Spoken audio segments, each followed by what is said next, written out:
Hezbollah is ensconced inside southern Lebanon.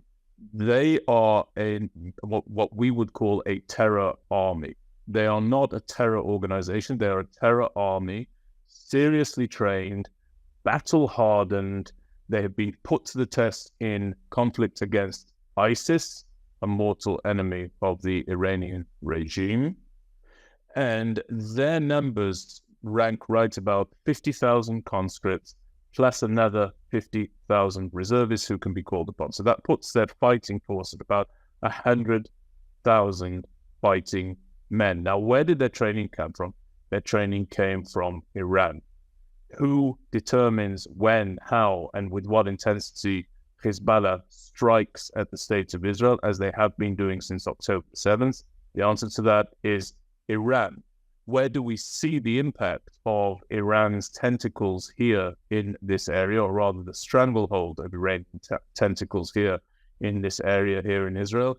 Well, about 80,000 of our civilians are currently refugees in their own country, having been evacuated from their homes in northern Israel into central and southern Israel in order to evade the rocket fire that has been launched upon Israel since October 7th, October the 8th, by Hezbollah at the behest and with the control of, and with Iran pulling the strings of all of that activity. So that's just in our northern front.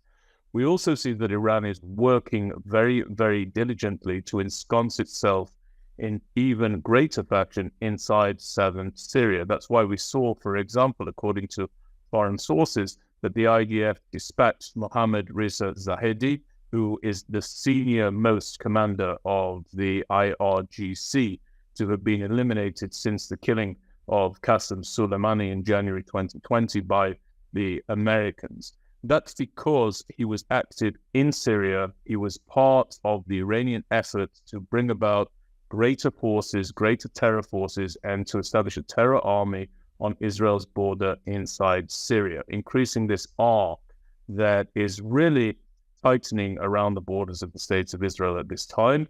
And then, just as another example, you of course have on our southern western flank massive Iranian import, training, and funding, not only to Hamas, who were the perpetrators of the attack on October the 7th against the state of Israel, but also to Palestinian Islamic Jihad, who really are an Iranian proxy in every sense of those words. And you also have the Houthis, who are harassing shipping lanes and the abilities of trade, import, export, and so forth, not just for Israel, but also for the entire region, and have been doing so at the behest of Iran. So you really do have a very serious series of threats that come from Iran into Iraq, over to Syria, into Lebanon, and then down to the Gaza Strip, and then off the coast of Yemen by way of the Houthis. And this is all coming to a head at this moment. So